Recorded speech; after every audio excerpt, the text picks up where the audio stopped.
And Trump brought you in to try to plug the leaks, and you had everybody gunning for you. And then at the end, the New Yorker article came out where it was just expletive-laden. Yeah, well, I said. Is that because you were stressed at the time and angry? No, I mean, let me tell you about that, because I think this is important for your viewers. Here's what I would say. Don't let your pride and your ego get in the way of your decision making. I think it's a number one thing. And so what happened to me was in December, Trump told me that he wanted me to be his OPL director. You can go back and look at it. I was named the OPL director on January 12th, officially, 2017. What's OPL? Okay, that's the Office of Public Liaison. I was effectively going to be his chief networking officer. I hired Andrew Giuliani. He's still working in the White House. He was going to work underneath me in that office, building relationships for the president. That was Valerie Jarrett's old job for Barack Obama. But Priebus and Bannon did not want me to have that job. And so they were hammering me very, very hard. I didn't realize that they were my adversaries until they put the knives in my back. And so I called Trump and I said, okay, because they blocked me from getting that job. They made up some stories and blah, blah. So I called Trump. I said, these guys are bad guys. What they're saying about me is totally untrue. Of course, it came out that it wasn't true. And I said, someday you're going to want to get rid of those two guys. When you do, give me a call. Okay. Now, that was a fatal mistake. I mean, I've made many, many mistakes, but I got that at the top of the pyramid of my life mistakes. Why? Because I had my pride involved. I had my ego involved. They went after me, Brian, so I had to go after them. You see what I mean? Right, yeah. You wanted some payback. Very big mistake. So now Trump's calling me.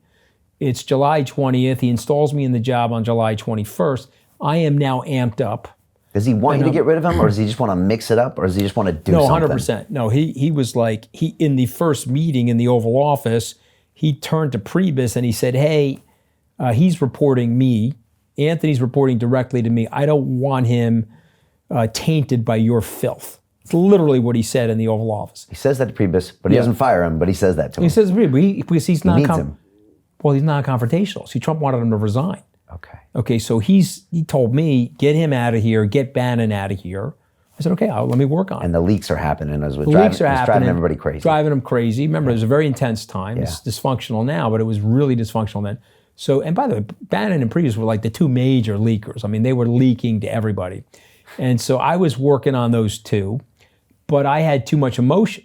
Okay, and so what happens to you when you're emotionally charged and your ego's in it, your emotions are going up and your intelligence is going down.